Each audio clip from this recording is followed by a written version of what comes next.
করে নিজের ভালোটাকে দেখিয়ে বোঝাতে হয় তুমি খারাপ। আমি একটা সময় ভীষণ পার্লারে যেতাম, ভীষণ স্টাইল করতাম, ভীষণ। তোমরা আমাকে দেখেছো ভীষণ ঘরোয়া একজন স্টুডেন্ট, মানে আমার স্টুডেন্ট হলো আমি তাকে এই কথাটাই বোঝাতাম, তোমাকে এতটা গুরুত্ব দিতাম, সেই জিনিসটা তুমি মিস। এই হচ্ছে আমার যে শ্যাম্পু ইউজ করি, শ্যাম্পু আর এই কন্ডিশনার।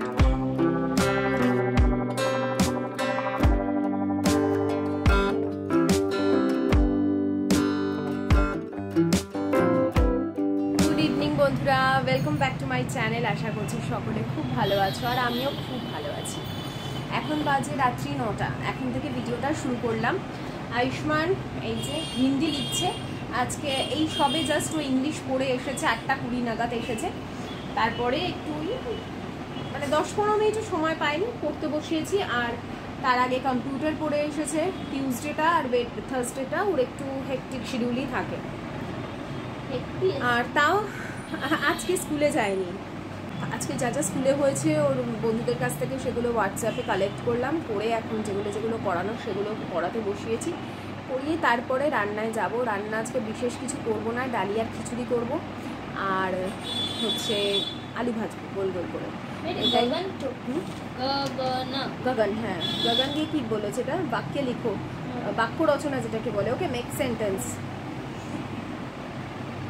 যেটা পারবি না আমাকে বুঝিয়ে দেখি কি লিখেছি সেটা। बर्तन गरम कर, बर्तन गरम कर। তো এখন ওকে হিন্দি করাচ্ছি। আমি হিন্দি পারি কিন্তু খুব পণ্ডিত তো নই, মোটামুটি পারি। তো হিন্দি ওকে আমি পড়াচ্ছি, আর যেহেতু থার্ড ল্যাঙ্গুয়েজ বলে বাংলা তো আমিই করাই। এই দুটো সাবজেক্ট আমি কারোর হাতে ছাড়িনি। সব যদি টিউশনিতে দিয়ে দিই, আমি নিজে নিয়ে কখন বসবো, এটা হয়ে যায় সমস্যা। যেটা আমি 2 বছর মানে খুব প্রবলেম হচ্ছিল আমার। ওকে যতই টিচারদের কাছে পড়ুক না কেন, সেই সাবজেক্টগুলো বাড়িতে পড়াটা খুব দরকার।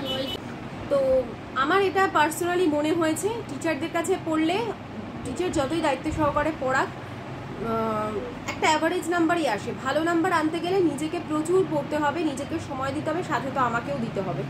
টিচার আমাকে জাস্ট গাইড করছেন, মানে আমাকে এবং ওকে দুজনকেই গাইড করবেন। আমার যেই সাবজেক্টগুলো মনে হয় যে টিচারের হেল্প পেলে, সেই বিষয়ে যিনি অভিজ্ঞ তার হেল্প পেলে সুবিধা, তো সেই জন্য সেই সাবজেক্টগুলোতেই ওকে দিয়েছে। যেমন ম্যাথস বলো, সায়েন্স, এসএসটি, এগুলো আমি পড়াতেই পারি, কিন্তু কিছু সায়েন্স এসএসটির খুব একটা প্রয়োজন হয় না, তবুও একজন হেল্প মানে গাইডেন্সের দরকার। ম্যাথসটা আমার ওকে রাখাটা খুব দরকার ছিল। তো আর ধরো ইংলিশের ব্যাপারে, লিটারেচারের আর কি, আনসারটা কীভাবে লিখতে হবে, আমি টাইমটা ম্যানেজ করতে পেরেছি। ফলে কেউ পড়ে এসে অনেকটা সময় পায়, যখন আমি ওকে হয়তো আধ ঘন্টা একটু রেস্ট দিয়ে পড়াতে বসতে পারি। তো এই হলো ব্যাপার। তোমরা অনেকেই বলো যে আমি কিভাবে কি করি, সেটার একটা রুটিন আমি তোমাদের সাথে শেয়ার করব, একটু সময় লাগবে। আপাতত ওকে এগুলো মানে যেগুলো কাজ সেগুলো করিয়ে দিয়ে, হ্যাঁ দেবো বাবা। তো চলো ওকে আমি একটুখানি কাজটা করিয়ে নিয়ে তারপরে যা যা কাজ, আর একটা কাজ আমার অনেকদিন মানে কি করবো করে পেন্ডিং পড়ে আছে, সেই কাজটা আজকে আমি করবই। তো চলো ভিডিওটা শুরু করলাম, ভিডিওটা দেখতে থাকো, আশা করছি তোমাদের ভালো লাগবে। আর ঠিকঠাক মনে হচ্ছে কি আমি একটু ব্যাকা পড়েছি না, কি পড়েছি, যাই হোক বিকেলের দিকে একটু ফ্রেশ না হলে ভালো লাগে না। তো ডিনারে প্রিপারেশন করে নিলাম। এখানে আমি ডালিয়া নিয়েছি, গণেশের ডালিয়াই দেখো, পিঠ ডালিয়া গণেশের। ওয়েট লসের সময় খুব খেতাম, মাঝখানে অনেক দিন বন্ধ করে দিয়েছিলাম। আজকে তো সকালে ওটসের খিচুড়িও খেয়েছি আমি। তো ডালিয়াটাকে কি করেছি, ভালো করে ধুয়েছি, ধুয়ে এর মধ্যে একটু গাজর কুচি দিয়েছি, শুধু গাজর কুচি দিয়েছি, বিনস ছিল না, নাহলে বিনসটাও দিতাম।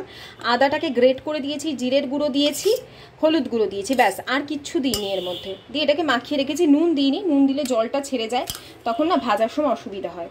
আর তার সাথে খাবো হচ্ছে, এখানে গোল গোল করে আলু কেটে নুন হলুদ মাখিয়ে দিয়েছি, আর এখানে হচ্ছে হলুদ, নুন, চিনি আর একটু বেসন দিয়ে আমি সমস্ত ধুয়ে মাখিয়ে রেখে দিয়েছি।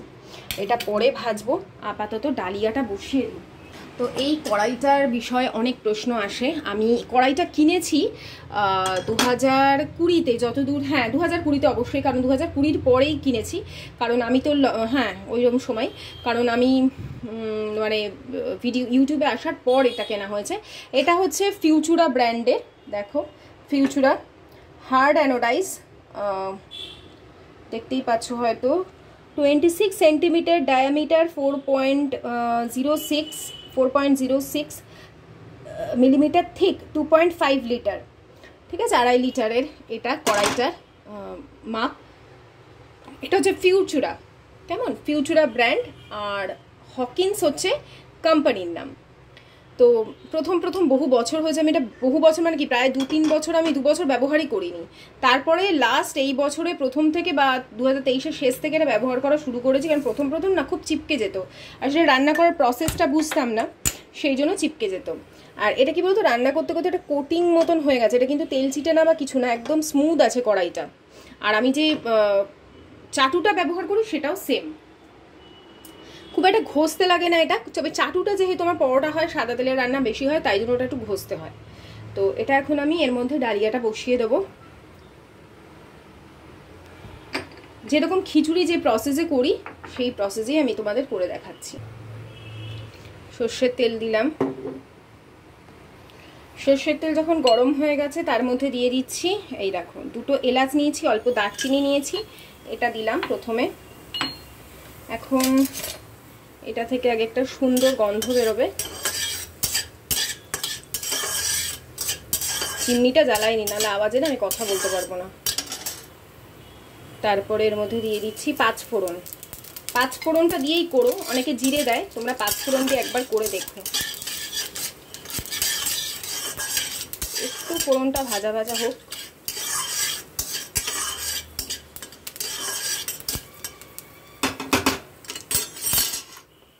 কমিয়ে দিলাম। এরপরে ডালিয়াটা ঢেলে দেবো। এরপরে এটা একটু ভালো করে ভাজবো।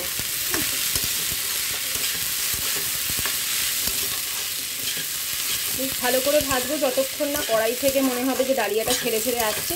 আর আমি একটু সরষের তেলটা কমই দিয়েছি, তোমরা চাইলে কিন্তু সাদা তেলে রান্নাটা করতে পারো। আর কম দিয়েছি তার কারণ ঘি ছড়িয়ে খাবো তো, যেরকমভাবে আমরা খিচুড়ি খাই সেম প্রসেসে করব। নুনটা দিয়ে দিই।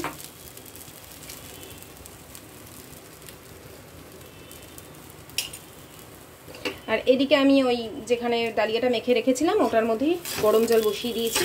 খিচুড়ির ক্ষেত্রে যদি পাতলা খেতে চাও তাহলে বলবো ডালিয়াতে সাধারণত যা ডালিয়ার পরিমাণ নেবে তার 5 গুণ জল দিতে হয়। তো এই হয়ে যাচ্ছে, ভালো করে এটাকে দেখো আস্তে আস্তে কেমন একটা দলা পাকিয়ে পাকিয়ে যাচ্ছে, মানে এটা ভাজা হয়ে এসেছে প্রায়।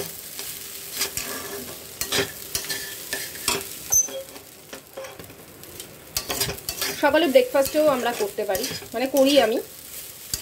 আর তোমরাও রেসিপিটা জেনে নাও, ভীষণ স্বাদ হয় খেতে, একটু মিষ্টি মিষ্টি করবে ব্যাস। আর কাঁচা লঙ্কা কুচি দিতে পারো। আমি এরপরে তোমাদের সাথে একবার না ডালিয়ার পোলাওটা রেসিপিটা শেয়ার করবো। আমার দিদি খুব ভালো করে, মানে সকালে জলখাবারে সবসময় ধরো তোমার ডালিয়ার খিচুড়ি খেতে ইচ্ছে করছে না, ডালিয়ার পোলাওটা এত ভালো হবে না, ঝরঝরে হবে আর খেতেও খুব টেস্ট।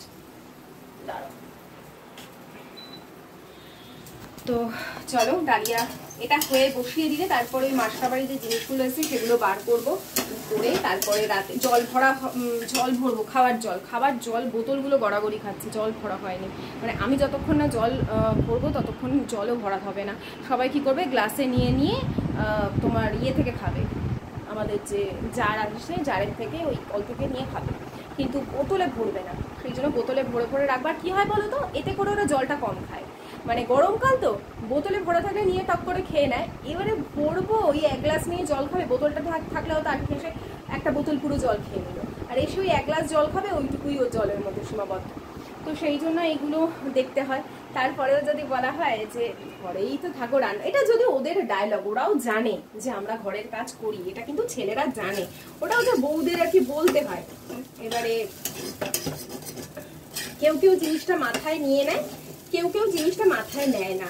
সত্যি বলতে কি, এখন ইউটিউবে আমি বেশ কিছু ভিডিও দেখছি, তো বেশ কিছু ভিডিও দেখছি, মানে মানুষ যদিও তারা ছোট, অনেকটাই বয়সে ছোট, তাদের বাড়ির মানুষদেরই অ্যাকচুয়ালি সেগুলো বোঝানো উচিত, কিন্তু তাদের ফ্যামিলিতে দেখলেও বোঝা যায় যে ধৈর্য জিনিসটা তাদের ছিল না।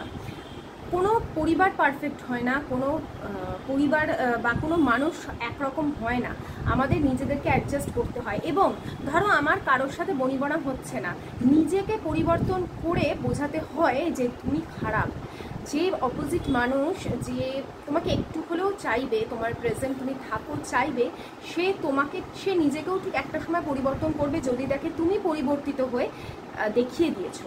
আমি তোমাদের একটা সময় বলেছিলাম না যে আমি আশিসের কাছ থেকে একটা সময় যখন আয়ুষ্মান ছোট, নিজের দিকে খেয়ালই হয় না মাদের, দেখবে একটা পোস্টপার্টাম ডিপ্রেশন কাজ করে, ভালো লাগে না, আমার লাইফে কি হলো, একটা জিনিস কাজ করে। তখন কি হয়, আমরা নিজেদেরকে সাজাতে গোছাতে ভুলে যাই, নিজেদের ভালো লাগার দিকে মন দিতে ভুলে যাই। এখনও তাই, খুব যে নিজের ভালো লাগার দিকে, নিজের শখ আহ্লাদের দিকে মন দিতে পারি তা নয়। আমি একটা সময় ভীষণ পার্লারে যেতাম, ভীষণ স্টাইল করতাম, ভীষণ, তোমরা আমাকে দেখেছো ভীষণ ঘরোয়া একজন বউ হিসেবে। কিন্তু যখন আমি পড়াতে যাই বা পড়াই স্টুডেন্টসের, আমার 18, 19, 20 বছরের সব স্টুডেন্ট ছিল, তাদের থেকে আমার বয়সের ডিফারেন্স খুব একটা বেশি তো ছিল মানে না হলেও, মানে কখনো মনেও হতো না যে তারা আমার থেকে বয়সে অনেকটাই মানে সিমিলার বা কিছু। তারা সবসময় আমাকে রেসপেক্ট দিত এবং একটা অন্যরকম ইমেজ ছিল আমার। কিন্তু আমার ইউটিউবে অন্যরকম একটা ইমেজ, তো সব জায়গায় এক এক রকম ইমেজ থাকে। তো বিশ্বাস করবেন, যখন ঘরবন্দি হয়ে গেছিলাম তখন না মনে হতো যে আমার সবকিছু শেষ হয়ে গেছে। তারপর যখন আমি নিজেকে, ওই টাইমটায় আয়ুষ্মান যখন ছোট ছিল, 1টা বছর আমার সময় লেগেছিল আয়ুষ্মানকে একটু বড় করে নিতে। তারপরে যখন আমি নিজের বদলটা দেখেছিলাম, আস্তে আস্তে বদল করেছিলাম, কিচ্ছু না বলে, কিচ্ছু বলিনি তুমি খারাপ, কোনো রকম ঝামেলা করা, অশান্তি করা, আন্দোলন করা, মায়ের কাছে চলে যাওয়া, সরি আন্দোলন ওয়ার্ডটা আমি ইউজ করলাম, কিচ্ছু করিনি, সব একই রকম ছিল। খালি নিজেকে একটু গুটিয়ে নিয়েছিলাম তার কাছ থেকে এবং বুঝিয়ে দিয়েছিলাম তোমার সাথে থাকবো, কিন্তু তোমাকে ছাড়াও আমার একই সাথে আমার চলবে, সব কিছুই জীবন চলবে। এবং তুমি আমি যে তোমাকে এতটা গুরুত্ব দিতাম সেই জিনিসটা তুমি মিস করবে। এবং সেটাই হয়েছিল।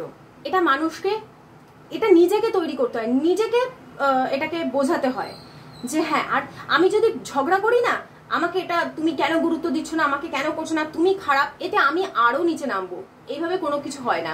তাই নিজেকে পরিবর্তন করে নিজের ভালোটাকে দেখিয়ে বোঝাতে হয় তুমি খারাপ, তুমি অন্যায় করছো, তোমার পরিবর্তন দরকার। এইটা যদি মানুষ বুঝতে পারে, মানে যাদের ভিডিও আমি দেখছি, আমার যদিও বলাটা উচিত নয়, আমার এটা অনেক বড় বড় মানুষরা এই নিয়ে আছেন, আমার হয়তো বলাটা উচিত না, তবু আমার এটা মনে হলো যে আমার স্টুডেন্ট হলেও, ওই বয়সের তো আমার স্টুডেন্ট ছিল, ওই বয়সের স্টুডেন্ট মানে আমার স্টুডেন্ট হলো, আমি তাকে এই কথাটাই বোঝাতাম যে নিজেকে বদলাও, নিজেকে ভালো দেখিয়ে বা নিজের ভালোত্বটাকে এনে বোঝাও তোমার পরিবর্তনটা দরকার। তবেই আনন্দে আরে থাকতে তো হবে একসাথে, আমাকে ভালোভাবে থাকতে হবে। ঝগড়া ঝাঁটি, নিজের অধিকার লুটে মানে অধিকার নিয়ে কি থাকা যায়? থাকা যায় না। তো এইটাই হচ্ছে ব্যাপার। অপোজিট মানুষ যদি চায়, সেও ঠিক বুঝবে। চায় কিনা সেটা হচ্ছে তার মাইন্ডসেট, তো আমি বুঝতে পারবো না। আমি একটা মেয়ের মাইন্ডসেট তবু কিছুটা বুঝতে পারি, ছেলেদের মাইন্ডসেটটা আমি কিভাবে বুঝবো, তাই না? তো এটাই হচ্ছে ব্যাপার। যাই হোক, অনেক কিছু বোঝালাম, হয়তো অনেকে ব্যাপারটা বুঝবে, কারণ সমঝদারোকে লিয়ে ইশারা হি কাফি হ্যায়। যদি আমাকে বোঝানোর হতো তো আমি মানে আমার যদি সেটা বোঝাতে পারতাম তাহলে আমি নিশ্চয়ই বুঝিয়ে দিতাম যে, আর যদি মনে হয় যে না থাকা যাবে না, প্রচুর অপশন আছে। নিজের যেদিকে সবার যে পড়াশোনা হবে এমন কোনো ব্যাপার না, নিজের যেদিকে গুণ আছে সেই গুণকে কাজে লাগিয়ে নিজেকে তৈরি করো, নিজেকে একা বাঁচাও, অনেক শান্তিতে অনেক সম্মানের সঙ্গে বাঁচতে পারবে। ভালো থাকাটাই লক্ষ্য, একটাই মনুষ্য জীবন, চলে যাব তো শেষ। তাকে আর বলছি, তোমাদের বলছি, আমি বুঝছি, যাদের বোঝা তারা তো আর আমার ভিডিও দেখবে না, তারা অনেক বড় বড় মানুষ, অনেক তাদের ভিউজ, সাবস্ক্রাইবার। তবে আমি আমার দিক থেকে যেটুকু মনে হয় ভালো সেইটুকু বোঝালাম। যাই হোক, দেখো পুরো ঝরঝরে হয়ে গেছে ডালটা, দেখেছো? একদম ঝরঝরে হয়ে গেছে। তো এরপরে আমি এর মধ্যে জল অ্যাড করে দেবো। তোমরা চাইলে কিন্তু মানে ঝুরঝুরে করেও খেতে পারো।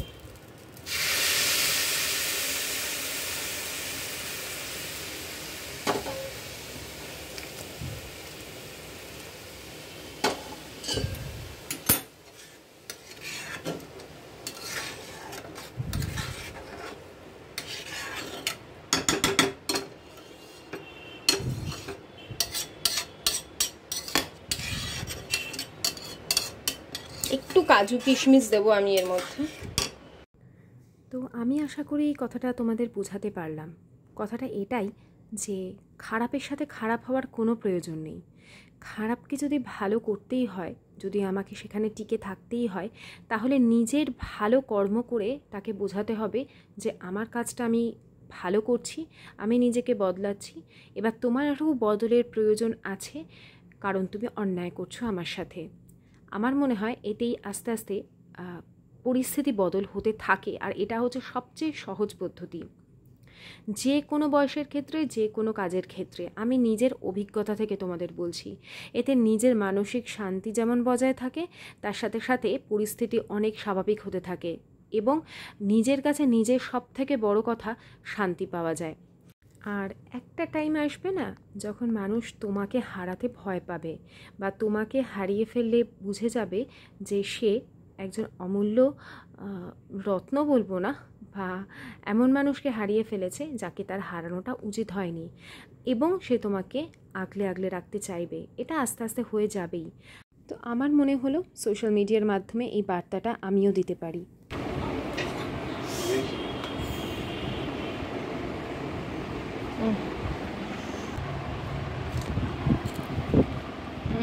খাও, বা ক্লান্ত হয়ে গেছে। দেখো, একটু বেসন ছড়িয়ে নিলে কিন্তু একদম তেল টানে না। এটা কিন্তু আমি দেখলাম, মানে গোল গোল করে বেগুন কেটেছি, তাও কিন্তু তেল টানলো না। এটা কিন্তু খুব ভালো একটা টিপস, আমিও ইউটিউব থেকেই জেনেছি। অনেকে আটাও ছড়িয়ে নেয় বেসন না থাকলে। ধরো, আঁচটা কমিয়ে দিলাম।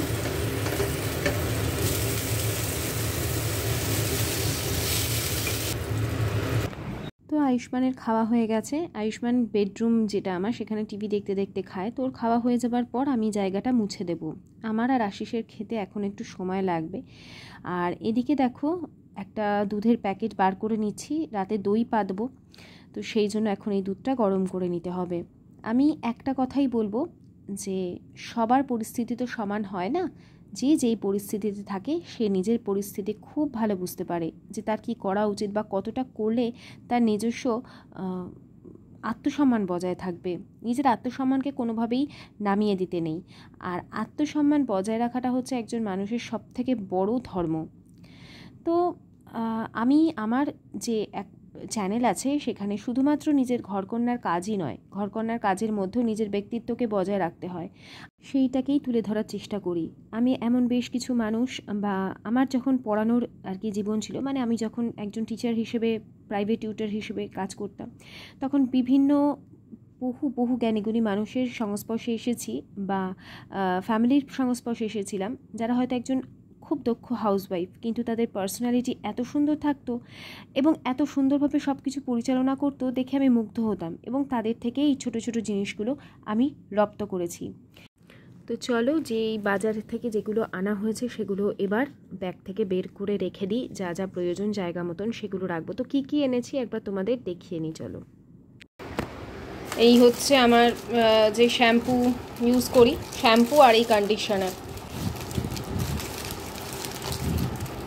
আর 2 প্যাকেট পোস্ত এনেছি, একটা মৌরি, এই বাতাসা মৌরি ভেজানোর জন্যই মেনলি মৌরিটা দরকার হয়। এই হচ্ছে মিশ্রি, এই হচ্ছে ছোলার ডাল, মুসুর ডাল ছিল, তাও সে বাড়ন্ত হয়ে যাবে বলে অল্প আনিয়ে রাখলাম, আর মুগ ডাল। আমার ঘরে মুসুর ডালটা সব থেকে বেশি ব্যবহার হয়। আচ্ছা, সর্ষের তেল, সাদা তেল একেবারেই আর প্যাকেট নেই, তাই মানে বোতলে থাকতে থাকতে আনিয়ে নিলাম। আর টাটা টি গোল্ডও বাড়ন্ত, এতদিন ধরে যে চাটা এক্সট্রা আনা ছিল ওটা কাজ চালালাম। আর এগুলো হচ্ছে গোটা গরম মশলা কিছু। বিলতের মধ্যে নেই গো, দেখছি না কোনো বিল। আমন্ড, তোমরা জিজ্ঞেস করো আমন্ড আমি কোথা থেকে কিনি, তো লুজ আমন্ড বাজার থেকে নিয়ে আসে আমার হাজবেন্ড। এটা 500 গ্রাম না গো? কত নিয়েছে? 350, 500 গ্রাম, ঠিক আছে। তো এই হচ্ছে যেগুলো বাড়ন্ত ছিল সেগুলো আমি মোটামুটি সারা বছরই আমি হেড অ্যান্ড শোল্ডারটাই ব্যবহার করি, আর এখন নিম যেটা এসছে সেটাই ব্যবহার করছি। এই হেড অ্যান্ড শোল্ডার ব্যবহার করবার পর থেকে আমার চুলের খুশকির সমস্যা চলে গেছে। আর যাদের পিম্পলস হয় তোমরা পারলে সারা বছর মোটামুটি এই অ্যান্টি ড্যান্ড্রাফ যে শ্যাম্পুই হোক না কেন ব্যবহার করো। তো এইভাবে আমি পুদিনা পাতা রেখে দিই। তোমরা জানো এখন গরমের জন্য প্রচণ্ড ডিটক্স ওয়াটার খুব দরকার। আর পুদিনা পাতা ছাড়া আমার মনে হয় ডিটক্স ওয়াটার হয় না ভুল, অসম্পূর্ণ লাগে। এই যে একটা ফ্লেভার না, মিন্টের যে ফ্লেভার, তার সাথে একটা কেমন গুঁড়ো গুঁড়ো গন্ধ, এটা তো আর বেটে দিই না, তো একটা যে গন্ধ বেরোয় সেটার একটা আলাদাই লাগে। সকালবেলা একদম ফ্রেশ হয়ে যায়। তো আমি মিন্টও দিয়ে দিই। এখানে কি কি দিয়েছি দেখিয়ে দিই। শসা দিয়েছি খোসা সমেত, গাজর দিয়েছি, আদা কুচি দিয়েছি, আর মিন্ট দিয়েছি। এখন এইগুলো আমি সব আমার যে ডিটক্স ওয়াটার যেটার মধ্যে খাই সেই জারটার মধ্যে ঢেলে রাখবো। আর কিন্তু চিয়া সিড দেবো। চিয়া সিডটা দিতেও পারো নাও দিতে পারো, অসুবিধা নেই, না থাকলে না দিলেও চলবে। আমি যেহেতু ওয়েট লসে আছি তাই আমি দিই। তো এই যে detox water, today is a fruit day.